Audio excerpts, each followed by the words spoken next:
Hello students, welcome to arc reflections IAS. నా పేరు సునంద. ఇవాళ మనం మాట్లాడుకోబోతున్నటువంటి టాపిక్ వచ్చేసరికి ఎగ్జిక్యూటివ్కి మరియు జ్యుడిషియరీకి మధ్య జరుగుతున్నటువంటి వివాదానికి సంబంధించి మరి ఏమవుతోంది ఏంటి అన్నటువంటిది మనం చూస్తే, ఒక స్టేట్ లెజిస్లేచర్ పాస్ చేసినటువంటి బిల్లుల్ని గవర్నర్ పెండింగ్లో పెట్టచ్చా అన్నటువంటి ఒక కేసు సుప్రీంకోర్టుకి వెళ్ళింది. దానికి సంబంధించి సుప్రీంకోర్టు అన్నటువంటిది తీర్పునివ్వటం, దాని మీద మళ్ళీ ప్రెసిడెంట్ తన అడ్వైజరీ జ్యూరిస్డిక్షన్ ని వాడుకొని క్వశ్చన్స్ చేయటం, అలాగే కేంద్ర ప్రభుత్వం మీరు ఇలా చేయకూడదు, జ్యుడిషియల్ ఓవర్ రీచ్ అన్నటువంటి చేస్తున్నారు, మీరు అంటే సపరేషన్ ఆఫ్ పవర్స్ ని రెస్పెక్ట్ చేయట్లేదు అన్నట్టుగా కేంద్ర ప్రభుత్వం మాట్లాడటం. సో ఇవన్నీ జరుగుతూ ఉన్నటువంటి నేపథ్యంలో ఒక 5 జడ్జ్ బెంచ్, కాన్స్టిట్యూషనల్ బెంచ్ అన్నటువంటిది ఏర్పాటైంది. ఆ నేపథ్యంలో అసలు ఏమైంది ఏంటి అన్నటువంటిది మనం తెలుసుకుందాం. సో ఫస్ట్ ఆఫ్ ఆల్, ఒక స్టేట్ లెజిస్లేచర్ పాస్ చేసేటటువంటి బిల్స్ ఏవైతే ఉంటాయో అవి ఆ రాష్ట్ర గవర్నర్ యొక్క అసెంట్ కోసం అంటే సంతకం కోసం వెళ్ళబడతాయి. సో అలాంటి టైంలో ఆ గవర్నర్ కి కొన్ని పవర్స్ అన్నటువంటి ఉంటాయి. సో ఆయన ఏం చేయొచ్చు, ఆ బిల్లుకి తన యొక్క సంతకాన్ని, తన యొక్క అసెంట్ ని ఇవ్వచ్చు. అప్పుడు అది చట్ట రూపం దాలుస్తుంది. లేదు అంటే ఆ బిల్స్ ఏవైతే ఉంటాయో వాటిని రిజెక్ట్ చేయొచ్చు. సో విత్ హోల్డ్ చేసినట్టు. అప్పుడు అవి మళ్ళీ కావాలంటే స్టేట్ లెజిస్లేచర్ తిరిగి మాడిఫై చేసి కొత్త బిల్లు లాగా ప్రవేశపెట్టచ్చు అన్నమాట. మూడవ ఆప్షన్ వచ్చేసరికి ప్రెసిడెంట్ కోసం రిజర్వ్ చేసి పెట్టడం ఆ బిల్లుని. దీని గురించి తెలిపేటటువంటిదే ఆర్టికల్ 201 అన్నటువంటిది. ఈ మిగతా వాటి గురించి ఆర్టికల్ 200 అన్నటువంటి తెలుపుతుంది. ఆర్టికల్ 200 ప్రకారం ఏంటి, ఆ క్యాబినెట్ ఏదైతే ఉంటుందో దాని యొక్క ఎయిడ్ అండ్ అడ్వైస్ ప్రకారమే గవర్నర్ ఆ నిర్ణయాలు తీసుకుంటారనమాట. నాలుగవది వచ్చేసరికి ఏంటి, ఇప్పుడు ఒక బిల్ ని ఆ రాష్ట్ర గవర్నర్ కి పంపించారు. ఆ గవర్నర్ ఏం చేస్తారు, ఇందులో ఉన్నటువంటి కొన్ని ప్రొవిజన్స్ బాగలేవు, మీరు చేంజ్ చేయండి అన్నట్టుగా చెప్పినప్పుడు, అంటే రీకన్సిడరేషన్ కోసం మళ్ళీ గవర్నర్ వెనక్కి తిప్పి పంపిస్తారనమాట స్టేట్ లెజిస్లేచర్ కి. అలాంటి ఈ 4 పవర్స్ అన్నటువంటి ఉంటాయి. సో మళ్ళీ రీకన్సిడరేషన్ కోసం పంపించినప్పుడు స్టేట్ లెజిస్లేచర్ కనుక మళ్ళీ తిరిగి ఆ బిల్లుని మాడిఫై చేసి కానీ మాడిఫై చేయకుండా కానీ గవర్నర్ కి పంపిస్తే తప్పనిసరిగా గవర్నర్ దాని మీద అసెంట్ అన్నటువంటిది ఇవ్వాలి. మరి గొడవ ఏమైంది, సుప్రీంకోర్టు కేసు ఏంటి అన్నటువంటి చూస్తే చూడండి, state of Tamil Nadu versus governor of Tamil Nadu. ఈ విషయంలో ఏమైంది, తమిళనాడు గవర్నర్ ఎవరైతే ఉన్నారో ఈయన ఒక 10 బిల్లుల్ని ఇటు అసెంట్ అన్నటువంటిది ఇవ్వకుండా, అలాగే రిజెక్ట్ అన్నటువంటి చేయకుండా, అలాగే లాంగ్ పెండింగ్ లో సంవత్సరాల కొద్దీ ఉంచుతూ వచ్చారు. సో దాంతో విసుగు చెందినటువంటి ఆ రాష్ట్ర ప్రభుత్వం ఏం చేసింది, ఇది అన్కాన్స్టిట్యూషనల్, డెమోక్రసీని అండర్మైన్ చేసేలాగా ఉంది అన్నట్టుగా సుప్రీంకోర్టుకి మూవ్ అవ్వటం జరిగింది.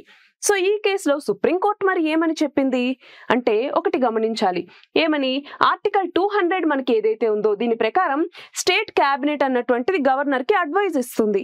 సో ఆ అడ్వైజ్ ని గవర్నర్ పాటించాలి. ఇక్కడ అది కూడా పాటించట్లేదు.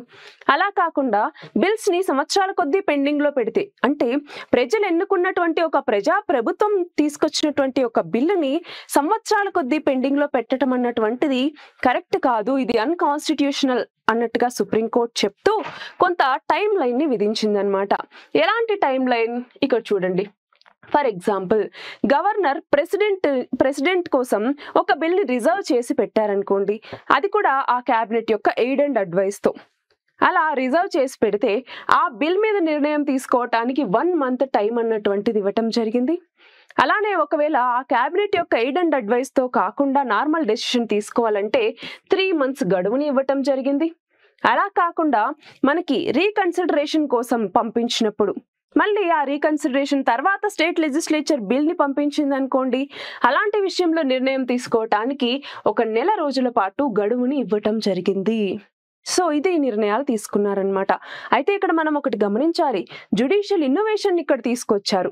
అదేంటి, ఈ 10 బిల్లులు ఏవైతే ఉన్నాయో వీటి మీద కనుక గవర్నర్ 3 నెలల లోపల నిర్ణయం తీసుకోకపోతే 3 నెలల తర్వాత అవి చట్టరూపం దాలుస్తాయి ఆటోమేటిక్ గా అన్నట్టుగా సుప్రీంకోర్టు చెప్పింది. సో అక్కడ ఎగ్జిక్యూటివ్ యొక్క పవర్ ని జ్యుడిషియరీ తీసుకుంటున్నట్టేనా, ఈ క్వశ్చన్ అన్నటువంటిది అరైజ్ అయిందనమాట. అయితే సుప్రీంకోర్టు ఇక్కడ ఏమంటోంది, మాకు రాజ్యాంగంలోని ఆర్టికల్ 142 అన్నటువంటిది ప్రజలకి కంప్లీట్ జస్టిస్ ని అందించాలని చెప్తుంది. సో సంవత్సరాల కొద్దీ ఇలా బిల్లుల్ని పెండింగ్ లో పెట్టడం అన్నటువంటిది మరి కరెక్టేనా, అలా చేయనప్పుడు ప్రభుత్వాలు మా దగ్గరికి అప్రోచ్ అయినప్పుడు మేము కంప్లీట్ జస్టిస్ ని అందించడానికని నిర్ణయం తీసుకోవాల్సి వచ్చింది అన్నట్టుగా సుప్రీంకోర్టు యొక్క వాదన. అయితే దీని తర్వాత ఏమైంది మనం చూస్తే, ప్రెసిడెంట్ ఏం చేశారు? అడ్వైజరీ జ్యూరిస్డిక్షన్ యూజ్ చేశారు. అడ్వైజరీ జ్యూరిస్డిక్షన్ అంటే ఏంటి? మనకి మన రాజ్యాంగంలో ఉన్నటువంటి ఆర్టికల్ 143 ప్రకారం ప్రెసిడెంట్ దేనికి సంబంధించి అయినా సుప్రీంకోర్టుని అడ్వైజ్ అడగవచ్చు. సో దాన్ని అడ్వైజరీ జ్యూరిస్డిక్షన్ అంటాం. మనకి నార్మల్గా ఏంటి, ఒరిజినల్ జ్యూరిస్డిక్షన్ అని, అప్పలేట్ జ్యూరిస్డిక్షన్ అనేసి, అలాగే అడ్వైజరీ జ్యూరిస్డిక్షన్ అని ఇలా వివిధ టైప్స్ ఉంటాయి. అందులో ఇప్పుడు అడ్వైజరీ జ్యూరిస్డిక్షన్ ని యూజ్ చేసుకున్నారనమాట. అయితే ప్రెసిడెంట్ ఒక 14 వరకు క్వశ్చన్స్ అడగటం జరిగింది. బట్ ఇక్కడ మనకి మేజర్ గా తెలియాల్సింది ఏంటి అంటే, ఇప్పుడు ఆర్టికల్ 200 కావచ్చు, ఆర్టికల్ 201 కావచ్చు, వీటి ప్రకారం ఇలా చెయ్యాలి, అసెంట్ ఇవ్వాలి, లేకపోతే విత్ హోల్డ్ చేయొచ్చు, ఇలాంటివి ఏవైతే ఉన్నాయో ప్రొవిజన్స్ ఇక్కడ ఎక్కడా కూడా ఇంత టైం అన్నట్టుగా మెన్షన్ చేయలేదు కాన్స్టిట్యూషన్ లో. మరి టైం లైన్ మెన్షన్ చేయకుండా ఇలా కోర్ట్స్ అన్నటువంటివి, అంటే జ్యుడిషియరీ అన్నటువంటిది మనకి టైం లైన్ ని ఇంపోజ్ చేయవచ్చా ఈ బిల్స్ మీద అన్నటువంటిది ఇక్కడ ప్రెసిడెంట్ అడిగారనమాట. సో మనకేంటి, ఈ 2 ఆర్టికల్స్ లోనూ మనకి ఎక్కడా కూడా స్పెసిఫై చేయలేదు ఇంత టైం అన్నట్టుగా. బట్ ఇలా టైం ని మెన్షన్ చేయకపోతే ఏమవుతుంది, ఇలా బిల్స్ ని లాంగ్ పెండింగ్ లో పెట్టడం ద్వారా ప్రజలకు అన్యాయం జరగవచ్చు అన్నటువంటిది ఇక్కడ సుప్రీంకోర్టు యొక్క వాదన. మరి దీని తర్వాత ఏమైంది, కేంద్ర ప్రభుత్వం మీరు ఇంటర్వ్యూన్ అవుతున్నారు మనకి. అయితే ఇక్కడ సపరేషన్ ఆఫ్ పవర్స్ అనేసి మనం పిలుస్తాం. సో ఎగ్జిక్యూటివ్, అలాగే జ్యుడిషియరీ, అలాగే లెజిస్లేచర్, వీటి మధ్య పవర్స్ అన్నటువంటివి డివైడ్ అయి ఉంటాయి. ఇవి 3 పిల్లర్స్ మన డెమోక్రసీకి. సో ఏ పిల్లర్ కూడా, అంటే జ్యుడిషియరీ అన్నటువంటిది ఎగ్జిక్యూటివ్ లోకి, అలాగే లెజిస్లేచర్ లోకి, లేదా ఎగ్జిక్యూటివ్ అన్నటువంటి జ్యుడిషియరీలోకి ఇంటర్ఫియర్ అవ్వకూడదు అన్నట్టుగా మన భారత రాజ్యాంగంలోని ఆర్టికల్ 50 అన్నటువంటిది ఏం చేస్తుంది, జ్యుడిషియరీని ఎగ్జిక్యూటివ్ ని సపరేట్ చేస్తుంది. జ్యుడిషియల్ ఇండిపెండెన్స్ ని ఇక్కడ ఇవ్వటం జరుగుతుంది అన్నమాట. సో వీటన్నింటి దృష్ట్యా ఏంటి, జ్యుడిషియల్ ఓవర్ రీచ్ అన్నటువంటిది ఉండకూడదు. ఫర్ ఎగ్జాంపుల్ ఎన్జేఏసీని తీసుకొచ్చారండి.